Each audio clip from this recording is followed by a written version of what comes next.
안녕하세요. 우리는 지난 영상에서 예수님이 행하신 기적 중 유일하게 4권의 복음서 모두에 기록된 오병이어의 사건을 어떻게 하나님께서 요한복음에만 특별하게 구성하여 자그마치 1절부터 71절까지의 아주 긴 내용으로 기록하게 하셨는지 마태, 마가, 누가복음에 그 오병이어 사건을 구성하여 기록하게 하신 내용들과 비교해보며 살펴보았습니다. 그렇게 특별하게 구성하여 기록하게 하신 요한복음 6장 1절부터 27절까지의 내용을 먼저 살펴보며 이 내용들이 분명한 스토리의 라인을 가지고 서로 긴밀하게 연결되어 한 발씩 진행하여 나가는 것을 확인해 보았습니다. 그러한 맥락을 따라 살펴보았던 1절부터 27절까지의 내용을 통해서 하나님께서 분명하게 본문에 나타내신, 그래서 우리가 분명하게 보고 듣고 읽기를 원하시는 하나님의 뜻과 의도가 무엇이었습니까? 바로 우리로 하여금 하나님께서 멈추어 서게 하셨던 26절과 14절의 표적이라는 단어를 통하여 다시 요한복음 2장으로 돌아가 거기에서부터 지금까지의 요한복음 본문에 하나님께서 분명하게 나타내 보이신 표적에 대한 아주 중요한 사실을 상기해 보았습니다. 그것이 무엇이었습니까? 바로 똑같은 표적을 보는 두 가지의 다른 시선과 관점이 있다는 것이었습니다. 예수님께서 표적을 행하시며 정말로 나타내 보이시려는 것이 있었지만 무리들은 그것을 전혀 보지 못하고 그 표적에서 겉으로 드러나 보이는 놀라운 기적적인 현상, 그로 인해 자신들의 부족과 결핍과 문제를 순식간에 해결해 주시는 능력, 바로 이것에 놀라고 감격하며 바로 그런 이유와 목적과 동기로 예수님을 믿고 환영하며 열심히 찾는, 그러나 정작 예수님께서는 그런 자들을 부정적으로 평가하신 바로 이런 식으로 표적을 보는 관점과 이런 대부분의 무리들과는 달리 예수님이 행하시는 표적을 통해서 예수님이 정말로 나타내시려는 그의 영광, 즉 하나님의 아들의 영광, 바로 그것을 보고 이러한 표적을 행하시는 예수님이 하나님이 보내신 진짜 분명한 하나님의 아들이심을 보고 믿는, 바로 이렇게 표적을 예수님이 행하신 목적과 의도대로 보는 제자들의 시선과 관점이 있다는 것을 확인해 보았습니다. 바로 이렇게 오병이어의 표적을, 그 표적의 껍데기만을 보고 예수님을 바다 건너까지 열심히 찾아온 무리를 향하여 너희가 나를 찾는 것은 표적을 본 까닭이 아니다 라고 그 표적을 통해서 배불리 먹었던 떡을 먹고 배부른 까닭이다 라고 말씀하시며, 그런 썩는 양식을 위하여 예수님을 찾지 말고 영생하도록 있는 양식을 위해 찾으라고 말씀하셨습니다. 그러면서 27절에 계속해서 이 양식, 즉 영생하도록 있는 양식은 인자가 너희에게 줄 것인데, 이 영생하도록 있는 양식을 줄 그 인자는 바로 하나님께서 인치신 자라고 말씀하십니다.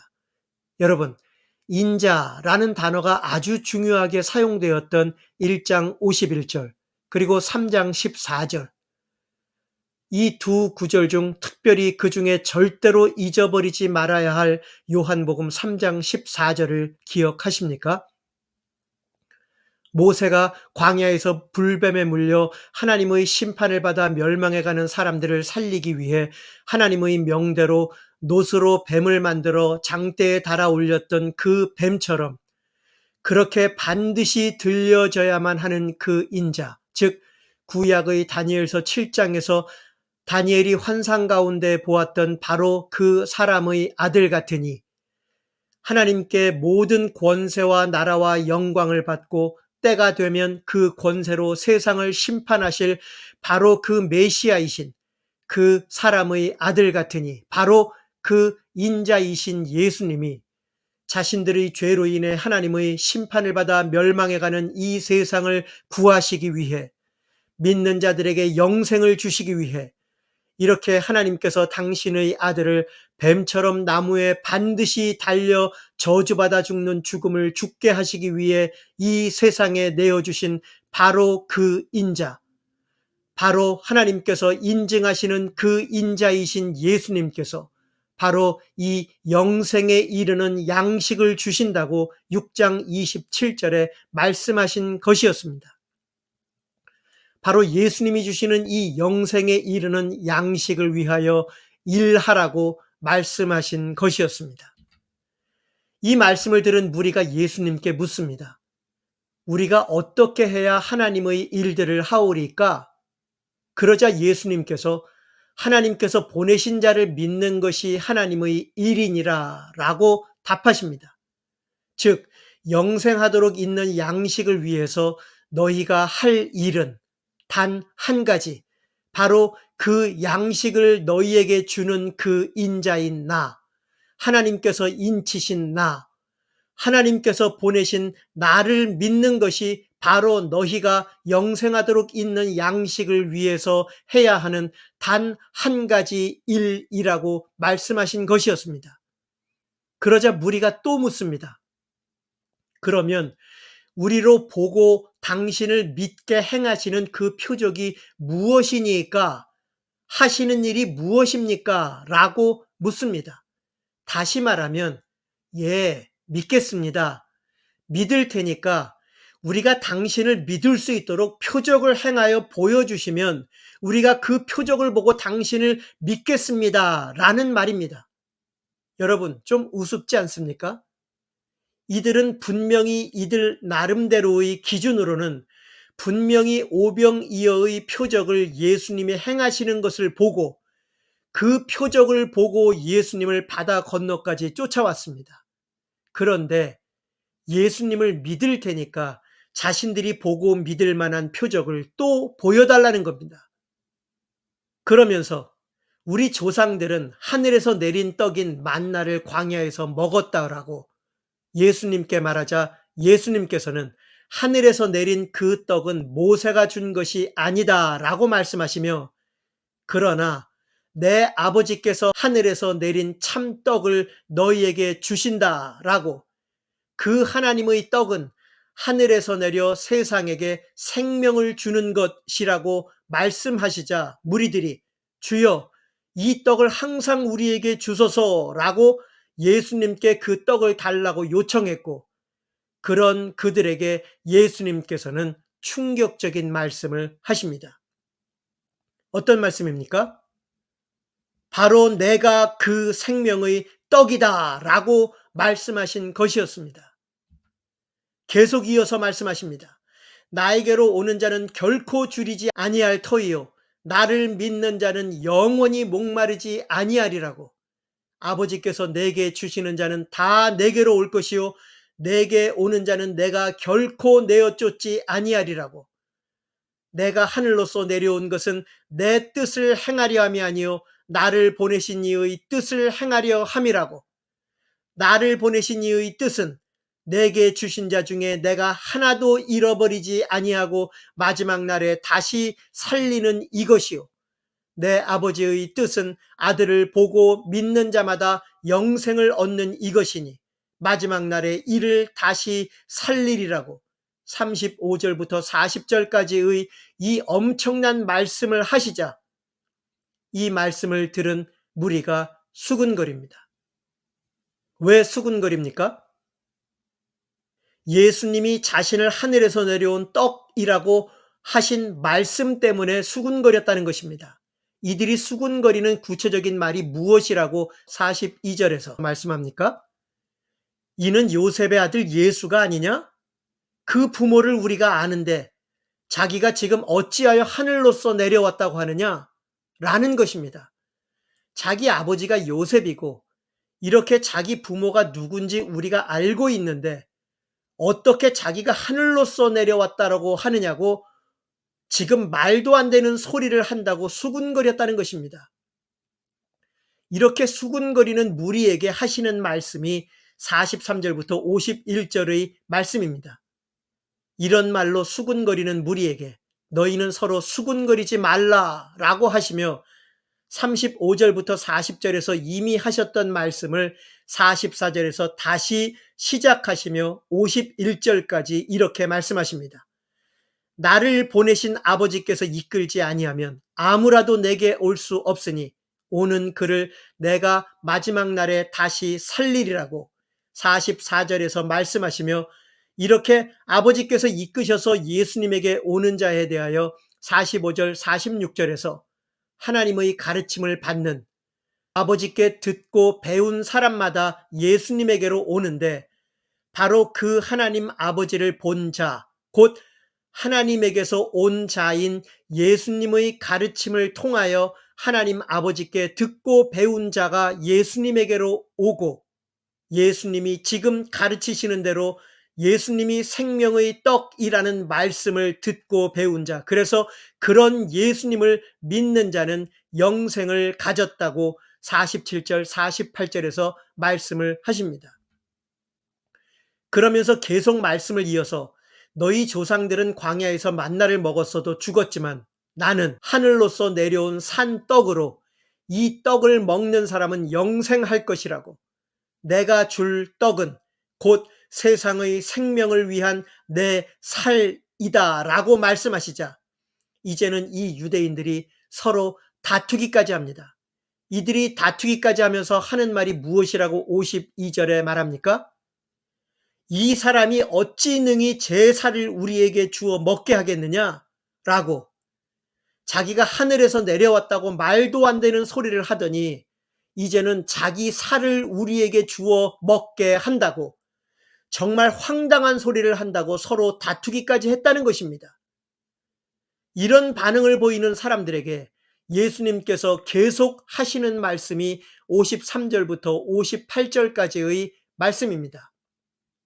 그런데 그 말씀을 보면 사람들을 다투게까지 만들었던 바로 그 말, 자기 살을 우리에게 주어 먹게 한다는 바로 그 말씀을 계속 반복해서 하신다는 것입니다. 내가 진실로 진실로 너희에게 이르노니 라고 시작하시며, 인자의 살을 먹지 않고 인자의 피를 마시지 않으면 너희 속에 생명이 없다라고, 내 살은 참된 양식이요 내 피는 참된 음료라고, 내 살을 먹고 내 피를 마시는 자는 내 안에 거하고 나도 그 안에 거한다고, 나를 먹는 그 사람도 나로 인하여 살리라고 말씀하시며, 예수님이 지금 말씀하시는 대로 생명의 떡이신 예수님, 그래서 그런 예수님의 살을 먹고 피를 마셔야 너희 속에 생명이 있다라고 말씀하시며, 이것이 바로 하늘에서 내려온 떡이요 너희 조상들이 먹은 그것과 같지 않고 이 떡을 먹는 자는 영원히 살리라고 58절까지 하신 말씀입니다. 그러면서 59절에서 이 말씀들은 가버나움 회당에서 가르치실 때 하신 예수님의 말씀이라고 이렇게 일단락을 짓습니다. 여러분, 59절까지 진행된 예수님의 말씀과 무리의 반응들을 통하여 하나님께서 어떤 맥락으로 내용들을 구성하여 기록하고 계십니까? 다니엘서 7장에 예언된 하나님께서 인을 치신 그 인자이신 예수님이 예수님께로 오는 자들에게 주시는 영생하도록 있는 양식은 바로 하늘에서 내려오신 생명의 떡이신 예수님 자신이며, 이러한 하나님의 아들을 보고 믿는 자마다 영생을 얻고 마지막 날에 다시 살리실 것이라는 예수님의 이 어마어마한 말씀을 들었음에도 오직 자신들의 귀에 거슬리는, 왜 자꾸 자기가 하늘에서 내려왔대? 자기 아버지가 요셉인 것도 알고 자기 부모가 누군지도 우리가 다 아는데 라고 예수님의 그 어마어마한 말씀 중에서 오직 하늘에서 내려왔다는 말에만 꽂혀서 수군거리는 사람들, 그러나 이들의 수군거림에도 상관없이 이들을 향해 계속해서 예수님이 하늘에서 내려온 참 떡이심을 말씀하시며, 바로 하늘에서 내려온 이 생명의 떡이신 예수님을 먹으면 영생할 것이라고 사람들이 수군거림에도 계속 이런 말씀을 하시자, 이번에는 아니 이제는 자기 살을 우리에게 주어서 먹으라네? 어떻게 능히 그럴 수 있어? 라고 서로 다투면서까지 예수님의 그 어마어마한 말씀 중에서 영생과 관련된 중요한 말씀은 단 하나도 화두가 되지 않고 오직 자신들의 귀에 거슬리는 예수님의 살을 먹으라는 그 내용만을 가지고 서로 다투면서까지 뜨겁게 화제를 삼는 사람들. 그러나 역시 이들의 이런 반응을 개의치 않으시고, 이들이 듣기 싫어해도, 이들의 귀에 거슬려도, 이들의 이런 반응에도 불구하고 예수님께서는 이들의 반응과 전혀 상관없이 이들이 듣기 싫어도 그럼에도 불구하고 반드시 이들이 들어야만 하는 말씀을 계속 하셨습니다. 예수님의 살을 먹으라는 내용 때문에 다투면서까지 말하는 사람들의 이런 반응에도 불구하고 인자의 살을 먹지 않고 인자의 피를 마시지 않으면 너희 속에 생명이 없다라고, 내 살을 먹고 내 피를 마시는 자는 영생을 가졌고 마지막 날에 내가 그를 다시 살릴 것이라고, 내 살은 참된 양식이요 내 피는 참된 음료라고, 내 살을 먹고 내 피를 마시는 자는 내 안에 거하고 나도 그 안에 거한다고, 나를 먹는 그 사람도 나로 인하여 살리라고, 하늘로서 내려온 이 떡을 먹는 자는 영원히 살리라고, 매 구절마다 이들의 귀를 거스렸던 바로 그 말씀을 정말 이들의 귀에 딱지가 않치도록 반복하여 말씀하시는 예수님을 보게 된다는 것입니다. 예수님의 말씀을 들은 이들의 반응이 수군거림에서 계속되는 말씀을 듣고는 서로 다툼으로까지 커졌었는데, 그런 그들의 반응에 휘발유를 더 붓는 예수님의 반복된 말씀에 당연히 그 다음의 반응은 어떻게 더 커질까가 궁금해집니다. 그런데 애석하게도 더 이상 그 무리의 반응은 기록되어 있지 않습니다. 그리고 59절에서 이 말씀들은 가버나움 회당에서 가르치실 때 하신 말씀이었다고 마무리 짓는 설명으로 스토리가 더 이상 진행되지 않고 끝나는 듯 했는데, 그런데 60절부터의 내용을 보면 59절까지의 내용이 거기서 끝나는 것이 아니라 더 발전하여 이번에는 지금까지 하신 예수님의 말씀에 대하여 여러 제자들의 반응이 등장하며 더 심각한 큰 문제로 발전합니다. 60절을 보면 어떤 내용으로 시작합니까? 제자 중 여럿이 듣고 말하되 이 말씀은 어렵도다. 누가 들을 수 있느냐? 라고 여러 제자들이 59절까지의 바로 그 예수님의 말씀들, 무리들의 수군거림을 불러일으킨, 무리들이 서로 다투면서까지 문제를 삼은 바로 예수님의 그 말씀들을 듣고 여러 제자들이 이렇게 반응했다는 것입니다. 이 제자들의 말은 예수님의 말씀이 너무 깊고 심오하다고 느껴서 한 말이 아니었습니다.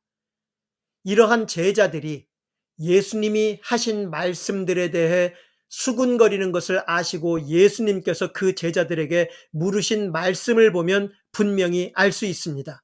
뭐라고 물으셨습니까? 이 말이 너희에게 걸림이 되느냐? 라고. 예수님의 이 말씀들이 너희를 거슬려 넘어지게 했느냐는 것입니다. 이 말씀들이 너희를 불쾌하게 해서 너희를 공격했느냐는 것입니다. 그러니까 이 제자들이 수군거린 말은, 야, 이 말씀들 진짜 너무 어렵네. 이렇게 어려워서 도대체 누가 알아들을 수 있겠어? 라고 불평했다는 것입니다. 여러분, 이런 여러 제자들에게 예수님은 과연 뭐라고 말씀하셨을까요? 혹시 이미 이런 예수님의 말씀을 듣고 수군거리며 서로 다투기까지 하며 문제를 삼았던 무리에게 예수님께서 하셨던 말씀들을 기억하시면 혹시 그러한 패턴대로 이 수군거리며 불평하는 제자들에게도 혹시 기름을 붓는 말씀을 하지는 않으셨을까요? 본문에서 직접 확인해 보겠습니다. 62절입니다. 그러면 너희가 인자의 이전 있던 곳으로 올라가는 것을 볼 것 같으면 어찌하려느냐? 라고 물으셨습니다. 인자가 이전 있던 곳이 어디입니까? 바로 하늘입니다. 즉 하늘에서 오신 예수님이 이전 있던 곳인 하늘, 바로 예수님이 하늘에서 내려오셨다는 그 사실을 무리들이 수군거림을 시작하게 했던 그 말씀을 다시 언급하고 계시다는 것입니다. 다니엘서 7장의 그 인자이신 예수님이 원래 계시던 곳인 하늘로 예수님이 다시 올라가는 것을 보면 너희가 어찌하겠느냐라고 묻고 계시다는 것입니다. 예수님은 하늘에서 내려오신 것뿐 아니라 하늘로 다시 올라가신다는 말씀을 하신 것입니다. 역시 예수님의 말씀이 너무 어려워서 누가 듣겠느냐고 수군거리며 불평하는 여러 제자들에게 역시 기름을 붓는 말씀을 하고 계시다는 것입니다. 이어서 63절에서는 지금 제자들이 듣기 너무 어렵다고 수군거리며 불평하는 예수님의 말씀, 지금 예수님이 하시는 이 말씀이 살리는 영이요 생명이라고, 그러나 너희 중에 믿지 않는 자들이 있다라고 여러 제자들에게 말씀하시며 44절에서 하셨던 말씀을 다시 상기시키시며 내 아버지께서 오게 하여 주지 아니하시면 누구든지 내게 올 수 없다 라는 말씀을 하시자 이런 예수님의 불편한 말씀을 듣고 있던 많은 제자들이 결국 반응합니다. 어떤 반응을 합니까? 66절입니다. 이러므로 제자 중에 많이 물러가고 다시는 그와 함께 다니지 아니하더라 라는 것입니다. 배까지 타고 바다까지 건너 열성적으로 예수님을 찾아온 무리에게 계속해서 이들이 듣기 불편해하고 거북해하는 말씀만을 계속 반복하여 말씀하시는 예수님의 말씀을 듣고는 저렇게 어려운 말씀을 도대체 누가 듣겠느냐고 수군거리며 불평하는 여러 제자들에게까지도 역시 이들이 듣고 싶지 않은 불편하고 거북한 말씀을 계속 하시자 결국 많은 제자들이 손을 털고 일어나 예수님에게 굿바이 하고는 예수님을 떠나 다시는 예수님과 함께 하지 않았다는 것입니다. 이렇게 계속 이어지는 스토리의 흐름은 점점 더 악화되어 가는 장면으로 이렇게 치닫고 있습니다. 그렇다면 그 다음은 어떻게 어디로 흘러갈까요? 이렇게 많은 제자들이 떠나자 이번에는 예수님께서 12 제자에게 묻습니다. 뭐라고 물으십니까? 67절입니다. 너희도 가려느냐? 라고 물으셨습니다. 그러한 예수님의 물음에 베드로가 답하는 내용이 68절, 69절입니다. 지금까지 흘러온 스토리의 흐름을 보면 어떤 대답이 사실 예상됩니까? 정말 파국이 일어날 것 같은 결과가 예상됩니다. 그런데 그런 예상을 뒤집고 완전히 반전의 결과가 이 68절, 69절의 베드로의 대답에 등장합니다. 어떤 대답이기에 그렇습니까? 베드로가 이렇게 대답합니다. 주여, 영생의 말씀이 계심에 우리가 뉘게로 가오리이까? 우리가 주는 하나님의 거룩하신 자신 줄 믿고 알았사옵나이다. 베드로의 이 대답에는 지금까지의 스토리라인이 흘러온 흐름을 완전히 뒤집는 놀라운 반전을 일으키는 내용이 들어있습니다. 어떤 내용입니까?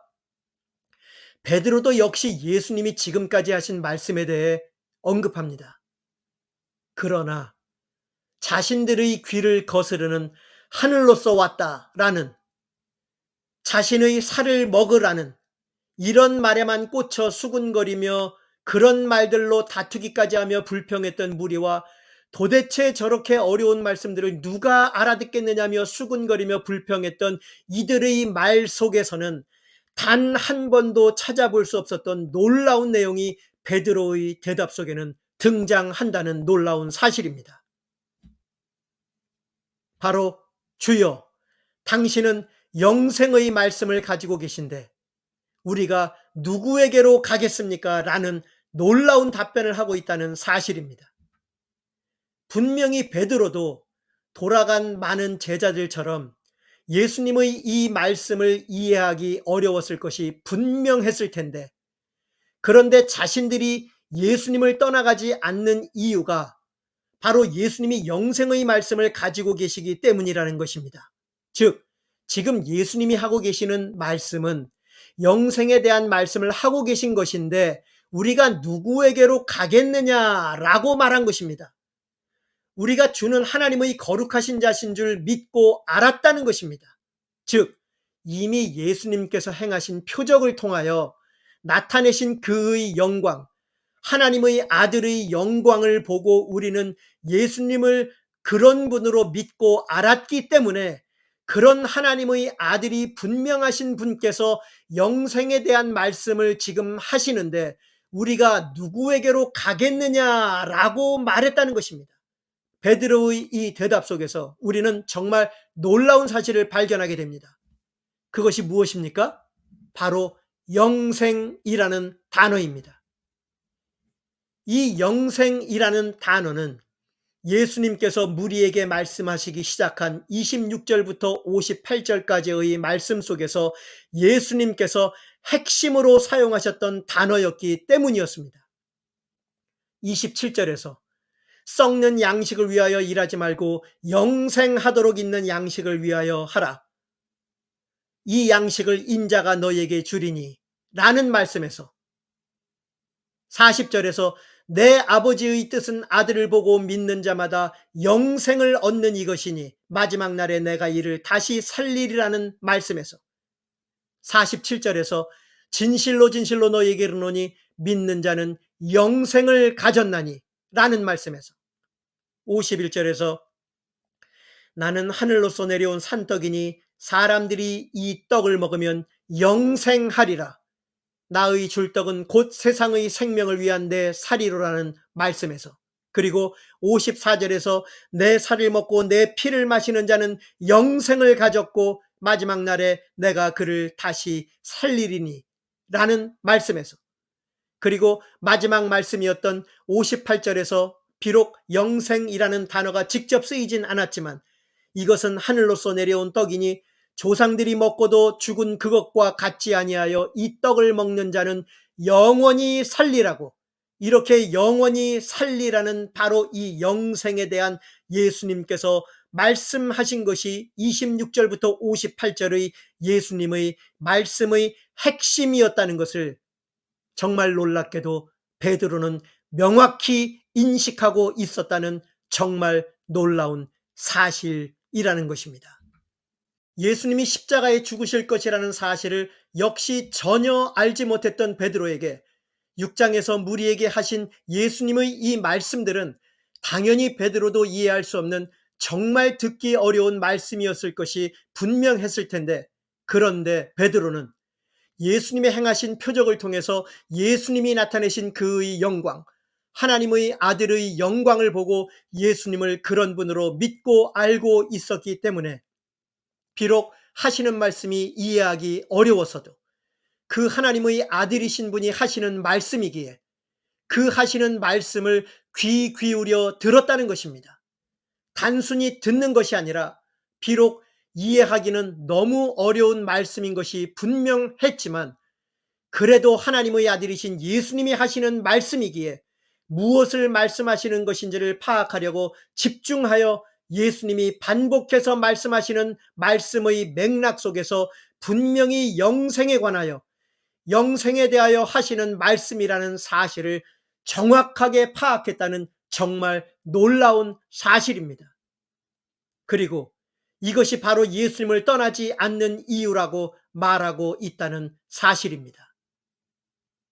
예수님을 팔 유다에 대한 언급으로 마치는 71절까지의 전체 본문이 1절부터 오병이어의 표적으로부터 시작하여 71절까지 이렇게 71절까지 이어지는 이렇게 긴 전체 내용이 어디로 어떻게 흘러가도록 기록하게 하셨는지 전체 본문 속에 담아 놓으신 그 맥락을 우리는 분명히 볼 수 있었습니다.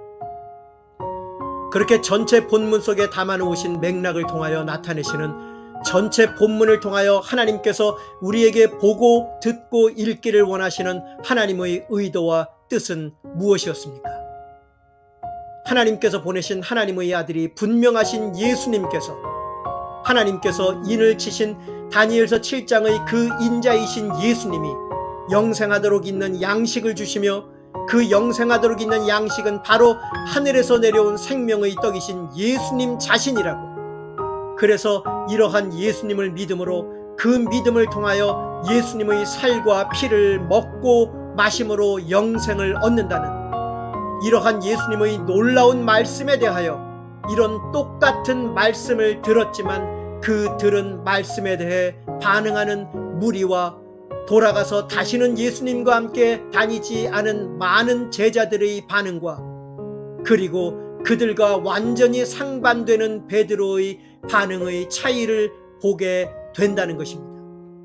비록 각자가 예수님을 찾는 나름대로의 이유와 동기의 차이가 있겠지만, 그러나 어쨌든 배까지 타고 바다까지 건너 예수님을 찾을 정도로 열심히 예수님을 찾았던 무리, 그리고 비록 돌아가서 다시는 예수님과 함께 다니지 않았지만 그러나 제자라는 이름으로 불렸던 많은 제자들, 그리고 남아있는 12제자를 대표해서 말하는 베드로, 이렇게 모두가 똑같은 예수님의 말씀을 들었지만 그러나 그 말씀을 어떻게 듣고 있는지가, 그 말씀에서 무엇을 듣고 있는지가 결국 예수님을 떠나 다시는 예수님과 함께 다니지 않게 되느냐, 예수님 곁에 남아 있느냐를 가르게 되었다는 것입니다.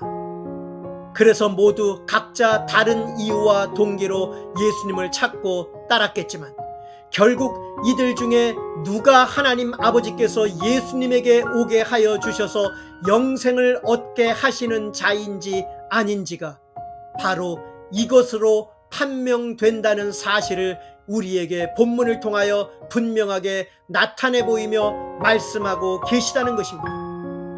오늘날에도 많은 사람들이 각각 자신만의 이유와 동기를 가지고 예수님을 열심히 찾고 예수님을 따릅니다. 우리도 그런 사람들 중에 하나입니다. 그렇다면 우리 자신은 이 요한복음 6장에서 예수님께서 하신 이 어려운 말씀들을 어떻게 듣고 있는지, 무엇을 듣고 있는지를 마땅히 물어보아야 합니다. 이 6장에서 무리들에게 하신 예수님의 어려운 말씀에 대한 여러분의 솔직한 반응은 무엇입니까? 혹시 여러분의 반응이 무리의 반응과 같지는 않으십니까? 혹시 돌아가서 다시는 예수님과 함께 다니지 않았던 많은 제자들이 예수님의 말씀에 대해서 반응했던 그런 그들의 반응과 같지는 않으십니까? 아니면 베드로와 같은 이런 반응을 하고 계십니까?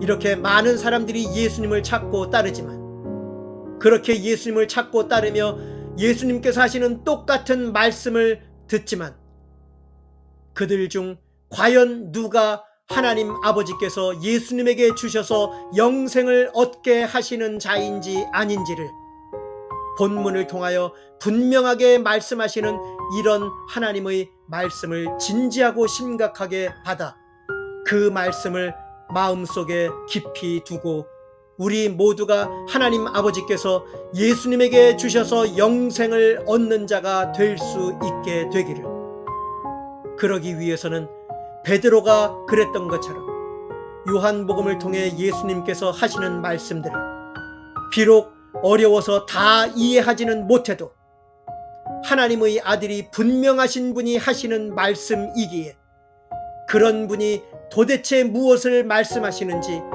그 맥락을 파악하기 위해 눈과 귀를 바짝 세우고 진지하고 심각하게 본문 속에서 하시는 말씀을 귀 기울여 들으며 그 말씀의 핵심을, 도대체 무엇을 말씀하시는지 그 맥락을 파악하기 위해 눈과 귀를 바짝 세우고 진지하고 심각하게 본문 속에서 하시는 말씀을 귀 기울여 들으며 그 말씀의 핵심을 마음속에 깊이 새기는, 그 말씀의 핵심을 분명히 깨닫고 그것을 마음속에 깊이 새기는 일들이 일어날 수 있게 되기를 진심으로 기도드리며 여기에서 영상을 마치겠습니다.